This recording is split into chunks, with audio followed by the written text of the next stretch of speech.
In the sweltering heat of 1969, Colonel Arthur Blackwood arrived in Southeast Asia with a chest full of shiny brass. He was the loud, proud representation of American military power. However, he was about to discover that in the deep bush, that industrial power is often just a liability waiting to be exposed. Instead of a disciplined platoon, Blackwood found 5 men waiting in the shadows who looked like they had crawled out of a nightmare. They were covered in mud, completely silent, and wore no rank insignia. They didn't salute or even speak to acknowledge a superior officer. One of them simply pointed a finger and began walking into the dense foliage. Their equipment was even more shocking. Rather than standard-issue NATO rifles, they carried weapons that had been brutally modified. One man cradled a camouflaged Owen submachine gun, a relic from the Second World War that violated every manual in the modern military. But the true horror for the colonel came when he scanned the squad for a radio operator. In a standard American patrol, the RTO is the lifeline to the outside world. Here, the heavy backpack, radio, and whip antenna were nowhere to be seen. Carrying no long-range radio meant no way to call for artillery, no medical evacuation, and no reinforcements. If things went wrong, they were entirely on their own. Blackwood viewed this lack of communication as a statistical guarantee of disaster. He followed them into the bush, clutching his clipboard like a shield, completely unaware that his own dependency was the true danger. Within the first 10 minutes of the patrol, the wet heat of the jungle hit Blackwood like a physical blow. His pristine uniform became a soaked, heavy rag, and his regulation pack began to cut into his shoulders with the weight of every piece of equipment he had insisted on bringing. Every step he took produced an artificial clatter, metal buckles clicking, his canteen sloshing, his radio handset snapping twigs. Meanwhile, the 5 Australians flowed over the terrain. Their taped-up gear was silent, and their breathing was controlled. They moved through the green wall as if they were made of mist. As the sun vanished, the canopy turned into a solid ceiling of black ink. Sleep was impossible for Blackwood. His mind, exhausted by the march, began to see shapes in the dark. Every rustle of a leaf sounded like a footstep. Every snap of a twig sounded like the cocking of a rifle. Suddenly, a sinuous shadow detached itself from a tree trunk just meters away. Driven by panic, Blackwood drew his weapon, the metal sliding against leather with a faint whisper. His finger found the trigger, ready to blast that shadow into oblivion. Before he could fire, a hand clamped over his wrist like a vice of iron. Without making a single sound, Sergeant Harper had moved through the pitch blackness to crush Blackwood's wrist, forcing the gun back down into the dirt. The shadow wasn't an enemy soldier. It was a massive python sliding through the undergrowth. Harper held his grip for 10 seconds, letting the silence return. A single shot would have alerted every enemy unit for miles, proving that in this place, a soldier's fear is more dangerous than the enemy. By the 3rd day, Blackwood watched the squad read the forest like a newspaper.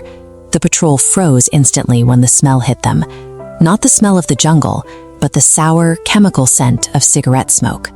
Someone nearby was smoking upwind, careless and nervous. Standard doctrine is clear: fix the enemy with fire, call air support, and engage. The Australians did the opposite. They silently fanned out to high ground positions, observing the unit. They had the power to end those lives, but chose to avoid a firefight entirely. This was control of a higher order. Their objective was environmental mastery, disrupting the enemy's world without letting them know a patrol was even there. The squad eventually pushed into a dim ravine that smelled of rotting leather and synthetic fabric. There, they found the remains of an American long-range patrol that had formed a textbook defensive perimeter, following their manuals to the letter. In the center of the formation lay the radio operator, his skeletal hand still clutching the handset of a heavy field radio. He had died doing exactly what doctrine commanded. He had screamed for helicopters and artillery, for a savior that never came. The radio wasn't a lifeline, it was a beacon for the enemy. The noise of the signal had pinpointed their location, while the mandate to wait for extraction pinned them in place until they were erased. Blackwood was forced to live this lesson hours later, when a North Vietnamese battalion cut across their path. He had to submerge himself in a foul-smelling, muddy depression, pressing his face into the earth while enemy sandals walked inches from his nose. He had to do the hardest thing in the world, absolutely nothing. To survive, he had to stop calculating odds and stop trusting his training. He had to become a lifeless lump of mud in a swamp that didn't care if he lived or died. He survived not by conquering the enemy, but by becoming invisible to them. On the final morning, nearing the Australian base, Blackwood asked for the standard extraction plan. In any Western Army, no patrol is complete without an exit strategy, chopper coordinates, fallback zones, and artillery coverage. Sergeant Harper didn't even look back. He simply stated the SAS policy: we walk. To these men, helicopters and quick reaction forces were weak points. Relying on an external savior meant moving louder and slower, creating a dependency that the jungle would eventually punish. They weren't prepared to be rescued. They were prepared never to need it. Blackwood rode a transport truck back to the American headquarters alone. His boots were torn open, and his map was a useless lump of pulp. The chaos of clipboards, radio chatter, and the smell of diesel fuel greeted him like an old friend, but it now felt entirely artificial. He stood before the main operations map, covered in pins and coded symbols. The province he had just patrolled was marked with a simple label: low activity. He realized the war he had just seen, a war of shadows where 5 men could change a district's fate, simply didn't fit on any map. Later that night, he sat at his desk with a blank after-action report. He couldn't fill out the metrics for casualties inflicted or ammunition expended because the squad had generated no data. They had simply vanished into the forest and returned. Blackwood looked at his sidearm, rusted with sweat but never fired. He had spent his career managing systems designed to fix mistakes with more machinery and more support. But in the silence of his office, the cost of that doctrine was clear.